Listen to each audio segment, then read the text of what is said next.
letting rain, right? Well, nearly. The grow bed's still not going through, but I'm about to get that done. But before I do, I wanted to quickly go through with something with you. We talk about cycling your system. What the hell does that mean? It means we need to grow the bacteria.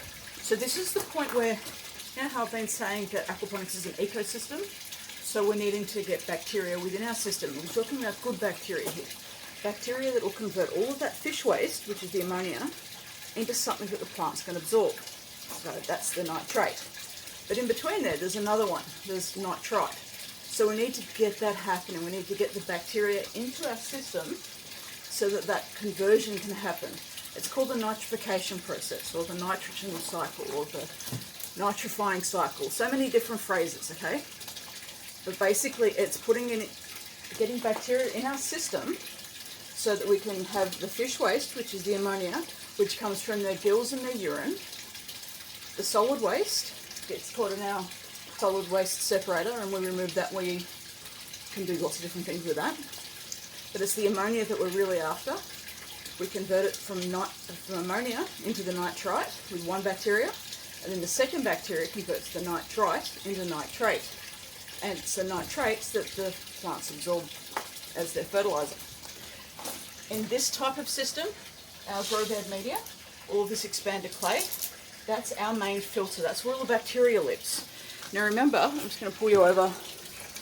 I showed you how I was cycling down here with some of the K1. So I've been growing the bacteria while I've been getting the grow bed ready.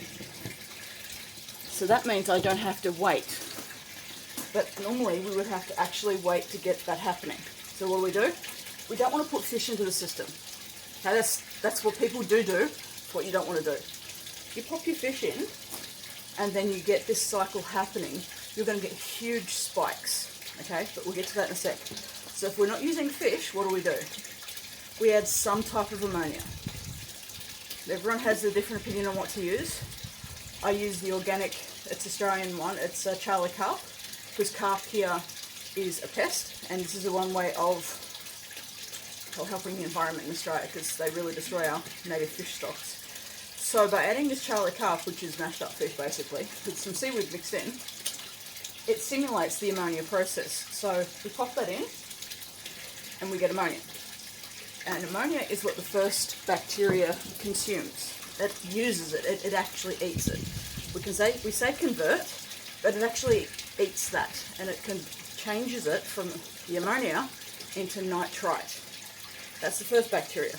The second bacteria consumes or eats and converts nitrite into nitrate. So how do we do? What do? What does that mean?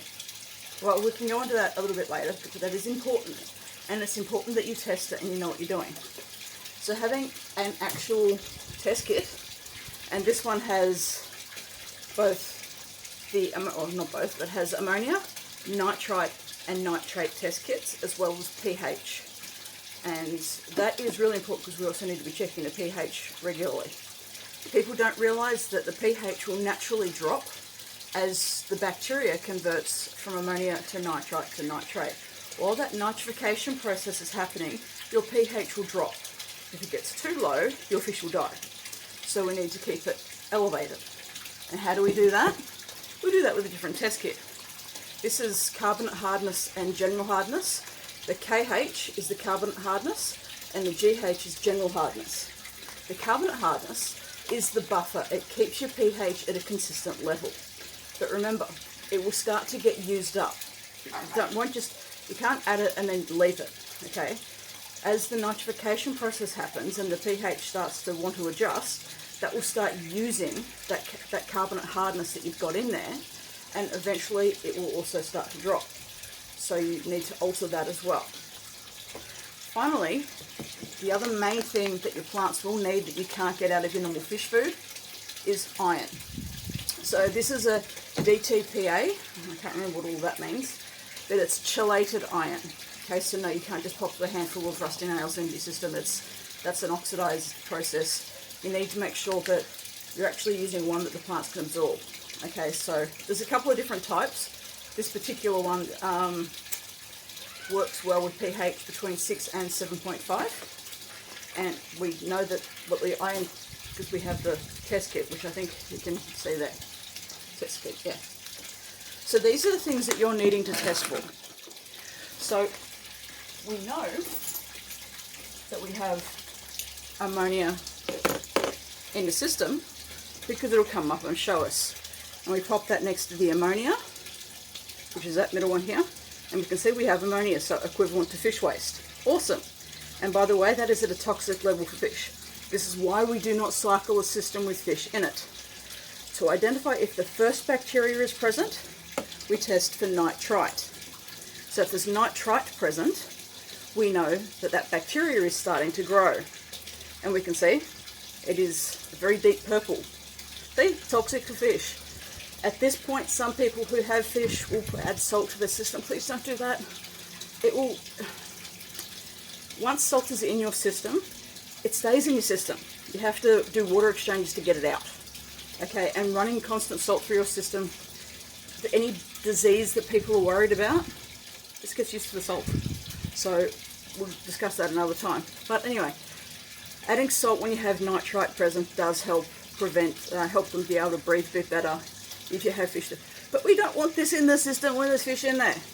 But while we're cycling, this is a very good indicator. Okay, so I now know that the first bacteria is in that system.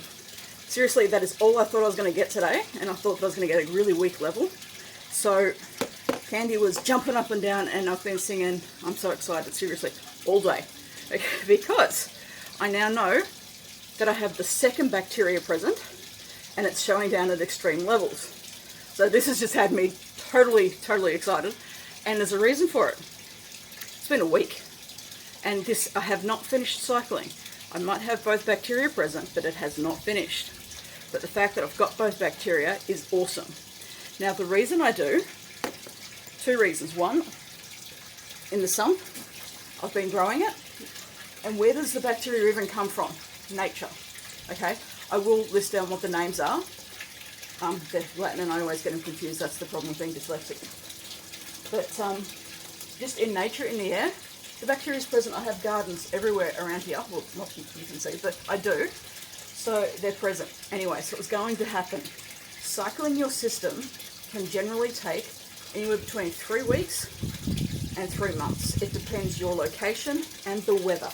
The weather will impact your growth of bacteria. If it's too hot, it won't want to grow very fast. If it's too cold, it certainly won't want to grow fast.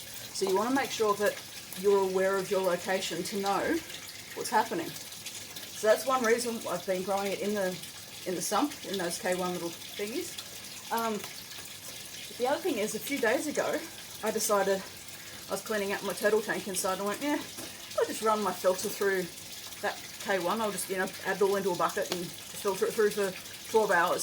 So what that did was it helped colonize, so it gave some of that bacteria, because it's constantly reproducing, and it popped it into that, into the K1 that's in the sump, which meant that that's just sped up the process. So I was quite prepared that I was going to be waiting a couple of months, but because I did that, you can get that bacteria. You can even buy the bacteria from any aquarium shop. You can get it at Amazon, anywhere online.